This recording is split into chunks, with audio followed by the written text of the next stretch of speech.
Muy buenas a todos, vamos a empezar un nuevo tema, el tema 11 del libro de segundo de bachillerato y posiblemente lo vaya a hacer este tema en 2 vídeos, ¿vale? Para que no se os haga demasiado largo. Entonces, pues empezamos. El tema 11 va a tratar las superficies, en concreto en este tema vamos a ver los poliedros regulares, que son superficies poliédricas, y bueno, voy a empezar haciendo también una introducción al concepto de superficies. Bien, definición y clasificación de las superficies.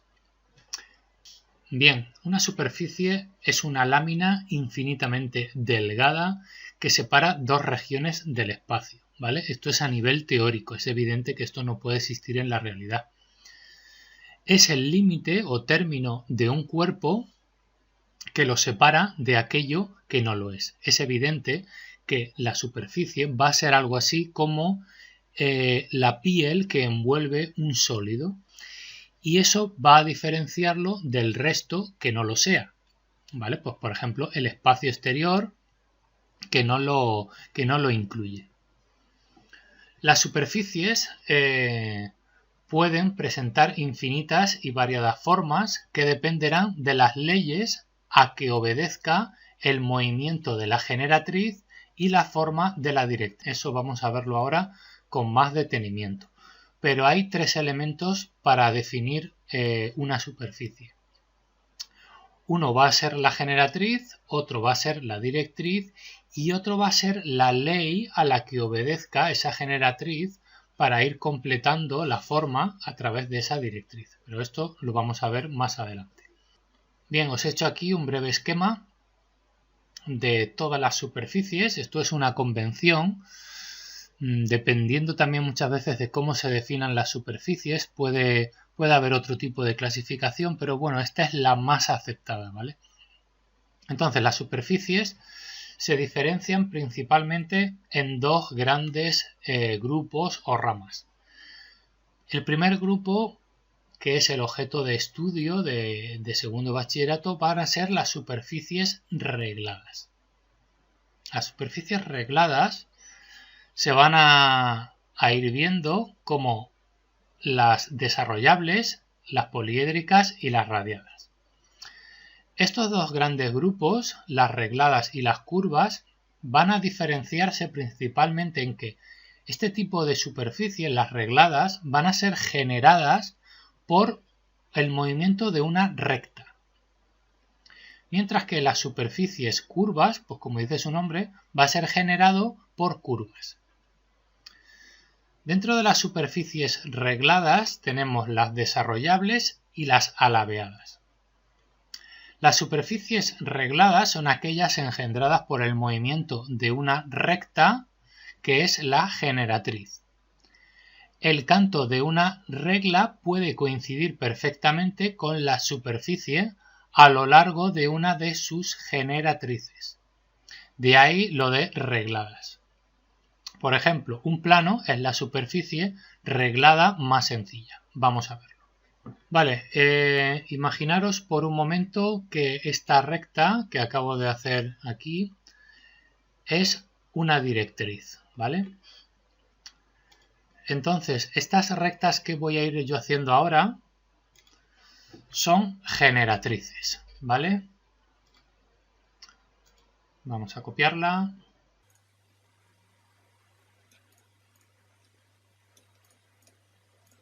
Las voy moviendo, estas generatrices las voy moviendo a través de esta directriz, ¿vale? Entonces, voy a completar todo esto. Por ejemplo, ¿vale? Estas líneas que hay aquí que he ido haciendo son las generatrices que van pasando por una directriz. Esta directriz,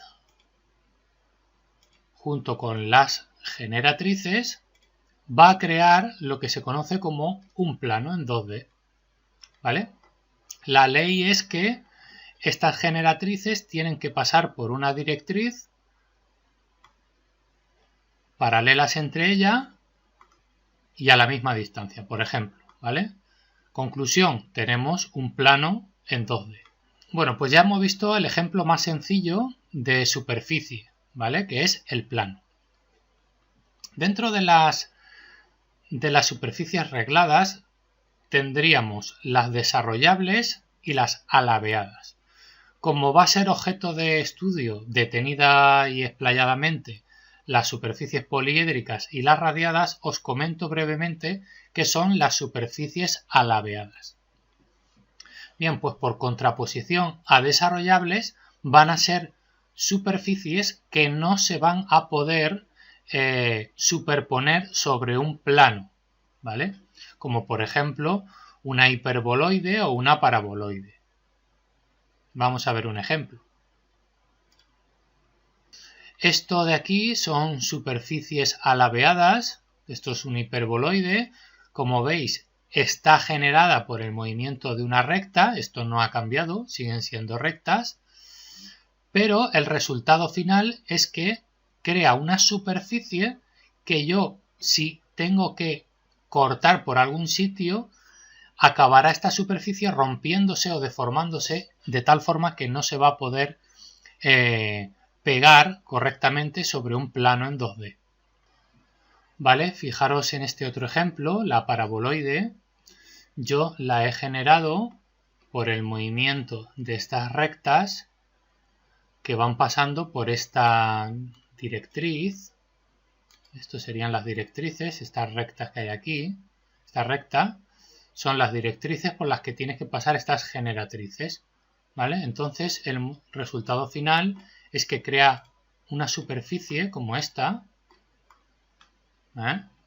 que ya os podéis imaginar que si yo la tratara de cortar por algún sitio y tratara de pegarla sobre el suelo, acabaría deformada. No podríamos hacerlo, ¿vale? Este es el concepto de superficies alabeadas.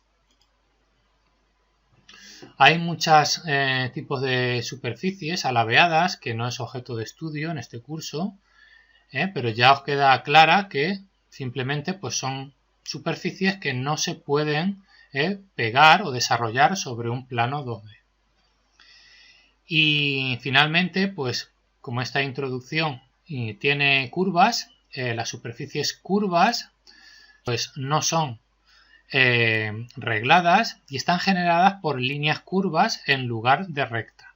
Ejemplo típico de una superficie curva es la esfera, pero también podríamos tener, por ejemplo, las formas toroidales. Esto es un toro, este donut. Bien, pues ya vamos a entrar al concepto de superficies poliédricas. Tendríamos el tetraedro, el cubo, el octaedro, el dodecaedro y el icosaedro. Y en cuanto a superficies radiadas está la pirámide, el cono, el prisma y el cilindro. Estas superficies tienen en común que son desarrollables. Las podemos situar extendidas sobre un plano.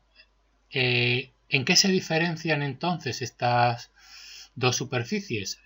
Pues que las superficies poliédricas están limitadas por caras que son polígonos, mientras que las superficies radiadas están limitadas por una recta que normalmente pues termina en un vértice que puede ser propio o impropio, ¿vale? Pero estas serían las diferencias y tienen en común que pueden desarrollarse sobre un plano. Vale, los poliedros regulares, como los vamos a conocer principalmente, son las superficies poliédricas que están construidas por caras planas. Dentro de este tipo de cuerpos existen los llamados regulares, caracterizados por tener caras, aristas y ángulos, respectivamente iguales entre sí.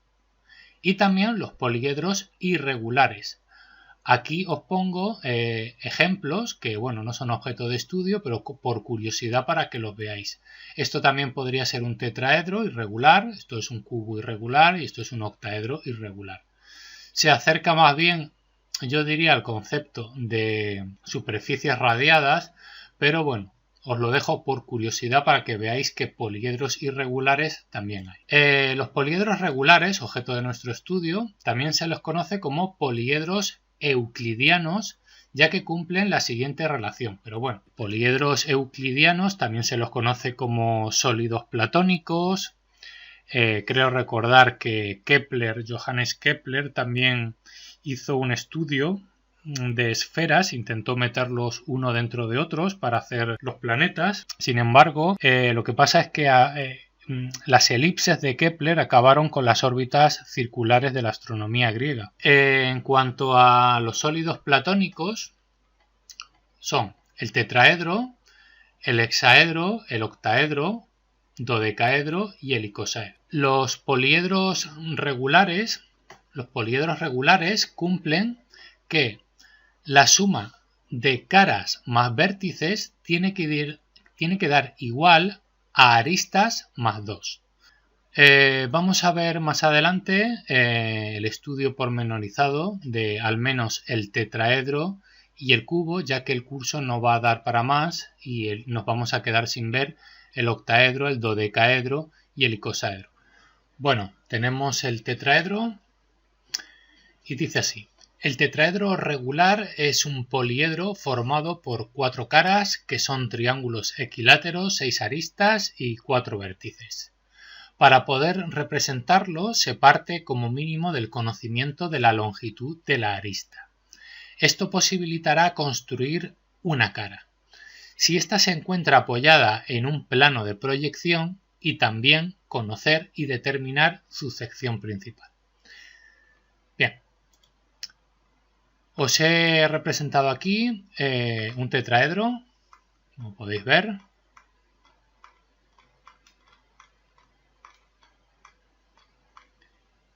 Y el desarrollo del tetraedro sobre un plano, ¿vale? Aquí podemos ver cómo el tetraedro está formado por triángulos equiláteros. Las 4 caras forman otro triángulo equilátero. Luego podemos ver cómo por cada vértice del tetraedro confluyen 3 caras. Por ejemplo, en este vértice confluye esta cara, esta y esta.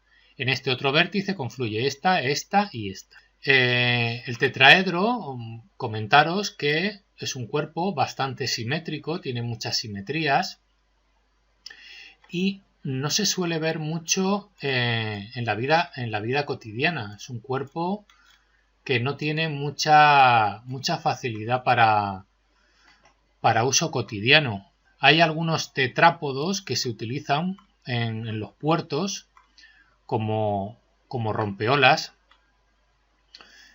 pero no se me ocurren muchas utilidades en la vida corriente. Bueno, la sección principal de un tetraedro, como todos los poliedros también tienen sección principal, tenéis que tener en cuenta que en la sección principal tenemos incluidos las magnitudes o los elementos necesarios para construir el tetraedro. Aquí podéis ver en gris la sección principal del tetraedro. Es un plano que ocupa prácticamente la simetría del cuerpo. Y en esta sección principal podemos ver la arista, la altura de la cara, la altura del cuerpo. Os he preparado una representación en 3D para que lo veáis también clarito. Tenemos un tetraedro, ¿vale? La sección principal, vamos a verlo con rayos X. La sección principal la veis ahí en amarillito, que incluye altura de la cara, arista del cuerpo, ¿vale? Eso quiere decir que este triángulo es un triángulo isósceles. Tiene 2 lados iguales y uno desigual. La sección principal también incluye el valor de la altura del cuerpo, ¿vale? Esta altura del cuerpo, como dato curioso, divide la altura de la cara en 2/3 y esto sería pues 1/3. ¿Vale? Bueno, pues seguimos. Vamos a empezar a ver la representación del tetraedro en sistema diédrico. La primera forma de verlo, lo más sencillo, es con una de las caras apoyada en uno de los planos de proyección. En este caso tenemos una cara apoyada en el plano horizontal de proyección. La cara A, B, C de este tetraedro se verá en verdadera magnitud puesto que está apoyada en el plano de proyección. Como podéis comprobar, si está en verdadera magnitud, esto tiene que ser un triángulo equilátero perfecto. El problema que se nos plantea es que una vez que tengamos el triángulo equilátero perfectamente representado, yo representaré la arista proyectada, como podéis ver aquí. Este es el centro de este triángulo, que también representa la altura. Y una vez que tengamos, como os digo, representada la proyección de las aristas, mi problema va a ser que cuando vaya a representar la proyección vertical de este tetraedro, me voy a encontrar con que no sé cuál es el valor de la altura, ¿vale? Bueno, pues os dejo el problema aquí y ya podemos comentar esto. Mirad, ¿cómo hallar la altura de un tetraedro dada la arista? Yo solamente necesito el valor de la arista para poder construir un tetraedro. En esta sección que he hecho aquí, es una parte de la sección principal, he cogido lo que me interesa, como podéis ver aquí. Tengo la altura, el valor de la arista y la proyección de esta arista en esta línea.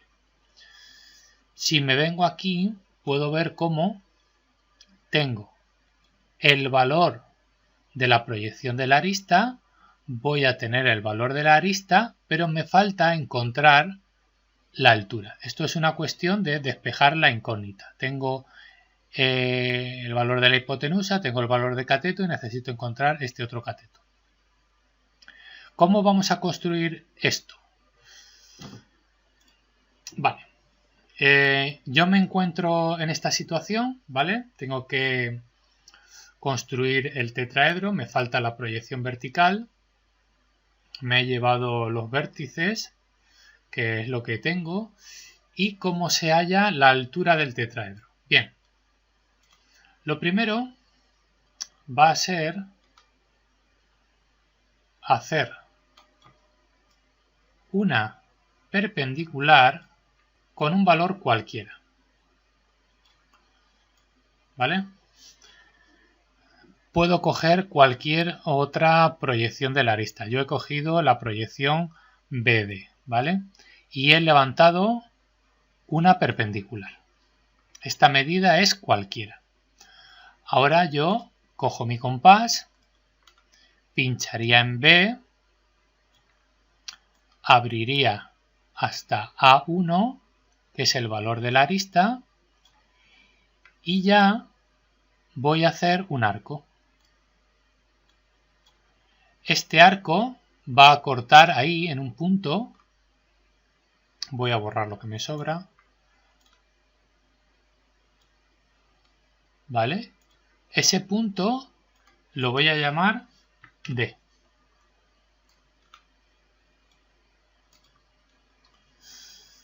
Este punto representa el vértice de este tetraedro visto en vertical, ¿vale? Entonces, me llevaría ahora el valor de esta altura mido el valor que tiene esta altura, me da pues 3,2 y me la llevo pues a la línea de tierra, coloco los 3,2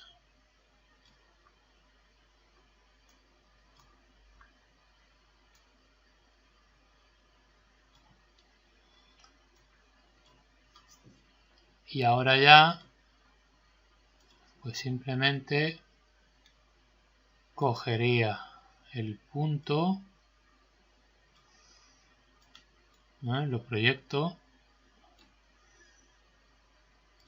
y desde aquí tomaría 3,2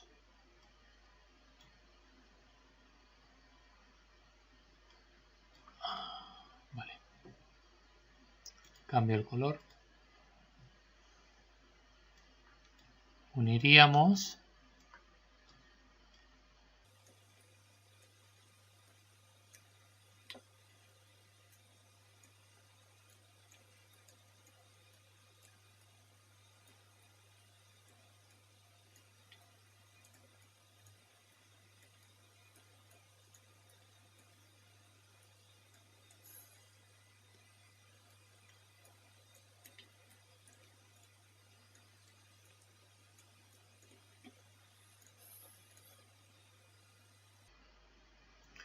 y ya tendríamos representado nuestro tetraedro. ¿Vale? Así es como se halla la altura de un tetraedro.